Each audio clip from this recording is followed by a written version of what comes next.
La guerre en Ukraine prend-elle un nouveau tournant?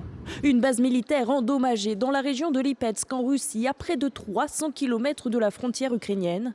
La frappe a été revendiquée ce matin par l'armée ukrainienne.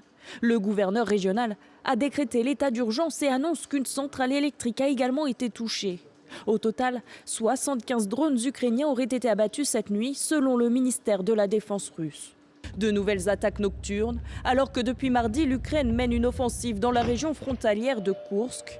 Selon les Russes, 1 millier de soldats ukrainiens ont traversé la frontière.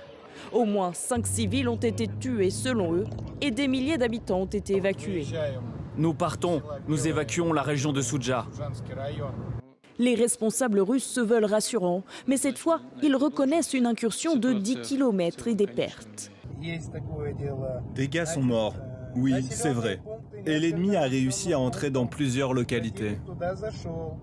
De leur côté, les Ukrainiens n'ont pas fait de commentaires officiels directs sur cette opération, malgré une prise de parole hier du président ukrainien. La Russie a apporté la guerre sur notre territoire et devrait ressentir ce qu'elle a fait. Nous nous efforçons d'atteindre nos objectifs dès que possible.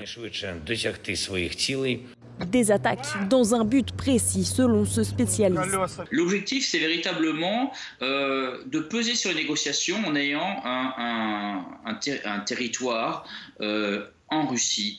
On n'est pas loin aussi de la centrale de Koursk. La centrale de Koursk peut être aussi une monnaie d'échange.